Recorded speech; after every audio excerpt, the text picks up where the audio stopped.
All right, pretty much everyone has had the experience where you're laying down in bed at night and you're saying, this was a hard day. Tomorrow is going to be a better day. We're going to make tomorrow a better day. So let's talk about how we can make tomorrow a better day than today. My name is Wyne. I'm the Rabbi of Young Israel, Aish of Las Vegas. Welcome to the Life is Great community where we know that we can make our lives great. So this is how it works. You're laying in bed at night. You're saying, I had this challenge, that challenge, the other thing. I'm tired. You know that your life should be better. Where Western society has bought a whole boatload of poppycock lies is that our lives are either good or bad, dependent upon what happens to us. Judaism has always said that our lives are good or bad based on our decisions and our commitments. That King Solomon, the wisest man who ever lived, he wrote in the book of Koheles, Ecclesiastes, he said that God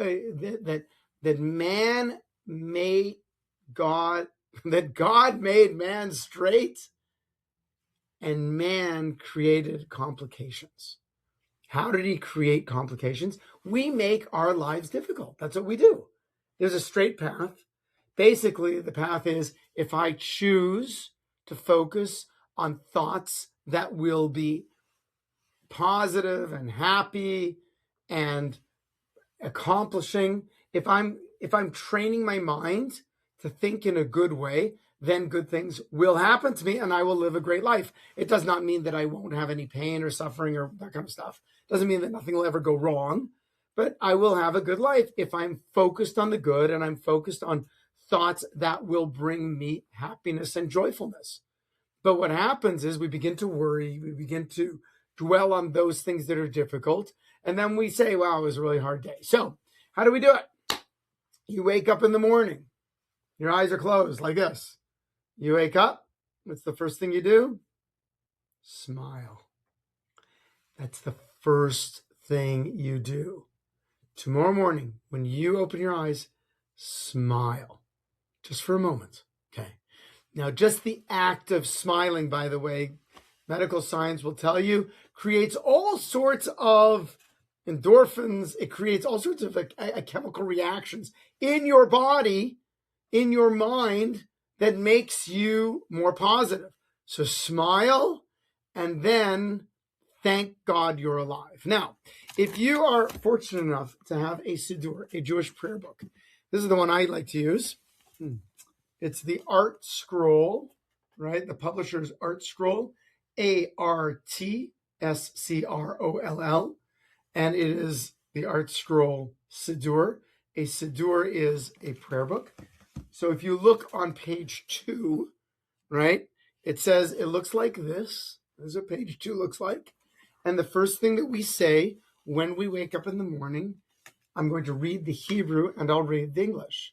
And then I'm going to explain what it means and why it's incredibly profound. So it says, you wake up, smile, and then you say, Modeh Ani lefanecha melech chai v'kayam shechazarta bi nishmasi b'chemla rabba emunasecha. Which means, I gratefully thank you, O living and eternal King, for you have returned my soul within me with compassion. Abundant is your faithfulness. It's an amazing prayer. Now, again, if you don't have a Siddur, just go, thank you, God, I'm alive. Thank you for giving me another day. Now, what's the idea of thanking God for another day is we've had a tradition that sleep is 1/60th death. So 1 part out of 60 parts, when a person is sleeping, they are dead, which is why we also say that dreams are 1/60th prophecy. In other words, when a person sleeps, they go into a deep sleep, especially after a half hour, part of their soul goes up, leaves their body. So it's no longer constricted by time or space. And that's why a person can dream about, something they did in, 5th century China, right? Because a piece of their soul went over there, right? And then it came back. So when you wake up, your soul comes back into you. So you're saying, I gratefully thank you. You start off your days thanking God. Oh, living and eternal King. God is my King, but he's living. Living means that he's engaged in my life. It's not like the king is out there, I'll pay my taxes, and I'll stay away from him, and he'll stay away from me. As it says in Fiddler on the Roof, is there a blessing for the czar? And the rabbi says, yes, may the czar stay far away from us. It's not the weird thing, is there a blessing for the king? Make the king stay far away from us. No, God is living, he's active, he's responding to us. He's eternal. For you, God, I've returned my soul within me with compassion. God did not have to give you another day. We remember at the beginning of our day that the only reason I'm alive is because the Almighty determined that the world needs me today. That's a big point. In other words, if the world did not need you today, then God would not have given you another day of life. That one point should be enough to wake many people up and say, well, I live a purposeful life. There's a reason I'm here. And I have to, if I know what it is, then live it. If I don't know what it is, find it and then live it. But there's a reason. So God was compassionate upon me, gave me another day, returned my soul within me. Abundant is your faithfulness. So there's two ways to read this. One way is, God, you are faithful to me. God, you're loyal to me, which is a very good feeling to know that God is loyal to me. And the other thing is that God believes he's faithful to me. He believes in me. God believes in me that I can actually do something special with my life. So I should know that the creator of the universe is faithful to me. He's loyal to me. And he believes in me that I will accomplish something special. So that's the first thing. You wake up, smile. Thank you, God, I'm alive. You gave me another day of life. I've got a purpose. You're compassionate to me. God, you believe in me. I believe in me too. The next thing we do is we get out of bed and you beeline straight for the sink. And you go to the sink and you wash your hands. Now, I guess, if your hands touch some place they shouldn't have, might have soiled them, you're washing them for cleanliness. But this is a spiritual washing. So what you do is you take a glass of water. Give me any glass. Give me a cup. Give me a mug. Give me a cup. Doesn't matter. And you take it and you start pouring the water in your hands. I'm not doing this now because I don't want to get wet. But the water, you pour it down once on the right from the wrist down. Once on the left. Once on the right. And once on the left. Once on the right, and once on the left. So early in the morning, you touch your eyes. Some people do 4 times. I do 4 times. Jewish laws, you only need to do 3 times. The idea of washing your hands is really remarkable. So you're washing your hands. So it's not just a physical cleanliness, it's spiritual cleanliness. Why? Because when you were sleeping and you were 1/60th dead, so what happened is there was a bad spirit that was in your body. And when you woke up, when the soul came back to you, it left you, but it remained on your fingertips. And you're washing it's called Ruach Ra, those evil spirits off your hands in the morning. And therefore you start with your right hand, which is symbolic of mercy. You go to your left hand, which is symbolic of judgment. And you go step by step by step, that you are increasing the idea of spiritually cleansing your hands. But it's more than that. You're not just cleansing your hands. You're not just getting rid of those evil spirits. Ooh. What you're really doing is you're sanctifying your actions. And then we make a blessing on this. So if you have a prayer book, then you turn over to page, or I would say the bottom of page 14. And the blessing you would say is, Baruch atah Adonai Eloheinu melech haolam, asher kidishanu b'mitzvosav v'tzivanu al netilas yadayim, which means, blessed are you, God. May there be an increase in awareness of you, God, King of the universe, who sanctified us with his commandments and has commanded us regarding the lifting of the hands, washing the hands, but really netilas yadayim means to lift your hands. So the idea is that our actions, our bodies are holy.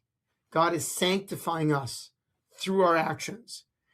If we do holy actions in this world, we do positive actions, then we become holy. The world becomes holy. But the idea is really that our hands are symbolic of what we do, of our actions in this world. So I'm committing myself at the very beginning of the day to be productive, to do holy acts, to do good things. They're actions. They're positive. I'm getting rid of the sleep. I'm getting rid of the laziness. I'm getting rid of any feelings of inadequacies I have. And I'm rather saying, you know what I'm doing? I'm now clean. I've cleansed off any problems I got. It's a new day. And I'm going to do actions that are purposeful and positive and beneficial to myself and the world around. It's a good attitude. You get that attitude going, you're grateful. You believe in yourself. God believes in you. You're compassionate. Your hands you've washed away your feelings of laziness. Yep, a show and away we go. Here we go. It's going to be a great day. But it is the morning. So the next thing we do is you go to the bathroom to relieve yourself. That's what we do. Nothing wrong saying that. You go, you come out, you wash your hands for cleanliness. And then you make another blessing. Yes, another blessing. This particular blessing, if you know of someone who has challenges with their physical health, share this blessing with them. This is the blessing that we say every time after you go to the bathroom, you relieve yourself, after you wash your hands and you're outside the bathroom, you say this blessing. And it is a blessing that shows God we are grateful for our physical bodies. But it's more than that, because our physical bodies is that mechanism that houses our soul. So I can't be spiritual if I'm not healthy. If I'm sick, I'm not thinking about God. Okay. Most of us don't pay attention to the magnificence of our bodies unless we're sick, or unless we get a phone call from a doctor that says, all is not well with you. Okay. And then we go, oh my gosh, I really appreciate my health. Thank God. I brush my teeth. I floss my teeth. They don't cause me problems, so I don't think of them. Unless I look at them and say, ooh, get a good smile. Right. But yeah, that's the idea. So I'm going to make a blessing on my body. This is how it goes. I'm just going to read the English on this one, okay? Because it's a little long. It's one paragraph. But it's okay. Here, I'll show it to you. It's this bottom paragraph. There, it's it's only a paragraph. But for the purpose of the podcast, I'm going to read the English. Blessed are you, right? May there be an increase in awareness of you. That's what blessed is. Increase in awareness of you, God. Adonai, our God, right? Adonai Eloheinu, Hashem, our God, King of the universe, who fashioned man with wisdom, tremendous wisdom in the human body, crazy amount of wisdom in the human body. And we're finding out more and more wisdom all the time. And God, you created within man many openings and many cavities, as you know, okay? And it is obvious and known before your throne of glory that if one of them were to be ruptured or one of them were to be blocked, it would be impossible to survive and stand before you, right? Our physical being is so fragile, just fast for a couple extra hours. Oh, I need my coffee in the morning. Right? You only need the Snickers bar, right? Whatever it is. Okay. It's so fragile. You don't drink enough water. You get lightheaded, right? It'd be impossible if one of these little things were blocked. It would be impossible to stand before you, God. Blessed are you, Adonai, who heals all flesh and acts wondrously. God, you're always healing me. Like at every moment, there's millions of things that could go wrong in my body and I could be dead. But the Almighty created an immune system that's always fighting things and keeping things at bay. Have you ever walked into you go to the gym and you say, oh, after the gym, take a shower. So I really wish to go to the steam room. And let me go in the steam room. You go in the steam room. I'm like, here's some guy coughing. I got scratching himself. What is in that air? That is a soup of grossness in the air in your steam room. Yet somehow you walked out and you're still alive. What the heck, right? So you realize that there's a lot that's going on, and God created us with tremendous wisdom, and it's more wisdom all the time. If you took a surgeon from 100 years ago and you put him in a modern day hospital and he performed a surgery that he would have done in the same way that he did 100 years ago, they'd lock this guy up and put him in prison, throw away the key. They'd say, you're a murderer. Even if that was successful, how dare you? You're a barbarian, right? So we have to, if we want God to give us health, we have to be grateful for what he's given us. If we're not grateful, there's no reason for God to give us more. So that's why we say that you go to the bathroom and immediately what you do is you have to be grateful for the intricacies of the human body. And the more you learn about your body, the more you learn about your health and how you keep it healthy, the more you take care of your body, then the more the Almighty will bless you with health. That's the simple equation. Now, let me just share a crazy story. It's in the book of Samuel.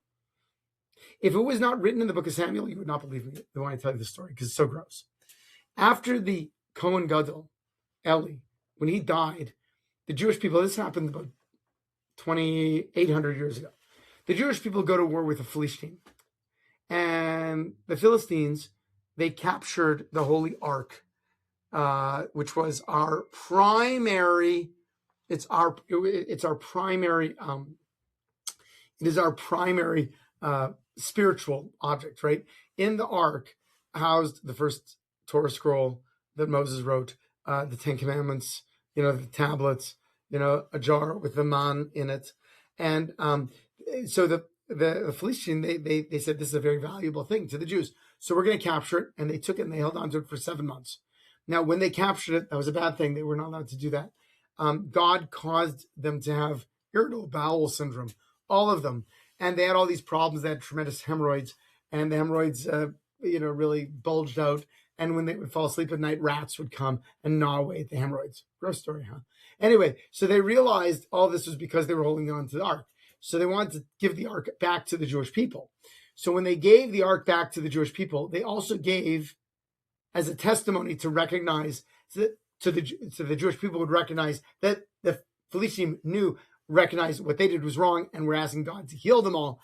5 golden pieces of gold formed in the shape of a hemorrhoid with 5 mice. Okay? Not only did the Israelites accept that gift, they kept it in a box and kept it next to the Holy Ark. And there are some that say they actually placed the Torah scroll on top of that box. Whoa, what a crazy story. It's the message of the story that's powerful. It's that we Jews, we don't live in a world that's only spiritual, nor do we live in a world that's only physical. We live in a world of the spiritual and the physical combined, where we're taking the spirit, always trying to lift the physical. The way we lift the physical is through appreciation of God's blessings of the physical and recognition that the physical is there to help us fulfill the commandments, to sanctify ourselves, to sanctify the world, and to bring godliness in the world. When we have that attitude, it's going to be a great day. It's going to be way easier to think about happy-inducing thoughts than to worry about your finances or your relationship issues or your health issues or the problems that are kind of surrounding you. Because you're saying, listen, I'm so grateful for what God's given me. I'm dedicating my actions to goodness. I have the ability, the Almighty has given me a body that it's incredible, right? It's incredible, this blessing I'm walking around with. My goodness, you wouldn't sell an eyeball for $10 million. Well, maybe you would, but right? People like, how much would you give for your right arm? How much would you give for one eye? How much would you give for your teeth? How much would you, right? If you took your body parts and you put them all together, right? It might be millions and millions of dollars. That's what you're walking around with anyway. You're walking around with it. So why are you upset, right? That's what we have. That's how you have to view the life. All right. Let's bring over Dana Rutherford. She's our producer. What she does, Dana receives your emails and plucks out the most pertinent questions that you may have for the Life is Great podcast. And if you want to submit a question, please send it to rabbiyitzwyne@gmail.com. That's RABBIYITZWYNE@gmail. And Dana, thanks for being around. Thank you, Rabbi Wyne. Hi, Please. everyone. Okay, tell us what's on people's minds. All right, we have 3 good questions today. Okay. The first says, Okay. if we are already saying Modeh Ani each morning, but we want to continue to grow in the depth of gratitude we feel, what should we focus on or learn to focus on each day as we say it? Beautiful. When you wake up in the morning, I think the first thing to remember is God did not have to give you another day of life. I really think that's the first thing. That that this day of life is a gift. No one wishes. I shouldn't say no one. Very few people wish they had less time in this world. Okay, very few people say, "I wish I had less time." It's usually only if they're deeply, deeply suffering in many ways. So, if you say Modeh Ani, you can work on the idea of gratitude, work on the idea of that God is compassionate towards you and gave you this gift. View it just like, I got a gift. Let me use it. Excellent. Thank you. My older sister is now in her 70s. She wakes up super early and sleeps lightly. She always wants to get better sleep. She never misses saying Modeh Ani, however. How can I teach my grandchildren to have this dedication when they visit? Oh, let that, go to them and say Modeh Ani with them and explain to them, go wake them up in the morning, give them lots of kisses, and say them, there's a song, Modeh Ani lefanecha, melechai v'kayam, shechazar tadid v'ishmasi, v'chem naraba emunasecha. I mean, there are songs, there are ways to learn it, to make it fun, but have them say it with you. Let's thank Hashem that, He gave us another day of life. That's how you go. Excellent. Keep it fun. No matter how hard my wife tries, she hasn't been able to get a good night of sleep in years. She is in such a haze in the morning and only gets about 5 hours a night. How can I help her? And what can she do when she does her morning prayers if she's able to sleep enough so that she can feel refreshed and clear-minded? Okay, so it is going back to this issue of, gratitude. And, you get up and you listen. Some people take a while to get going, right? But just because you might need 15 minutes or half hour to get your coffee and take your shower and have a good routine. Everyone should create a routine in the morning that they look forward to. That's a good thing. Like, in other words, there's some people, they look forward to their morning coffee. They look forward to their morning shower. They look forward to, going out, sitting in a spot, seeing the sunshine. So you really should work on creating a routine in the morning that's good. But really the problem here is she's not sleeping at night. So we are in the future Life is Great podcast. We're going to talk about how to put yourself down for a good night's sleep. Such a great topic. How to put yourself down for a good night's sleep. We will get to that one. Right now we're talking about getting up early in the morning. We'll talk about the other one as well. Thanks for joining the Life is Great podcast. We'll be back with more soon.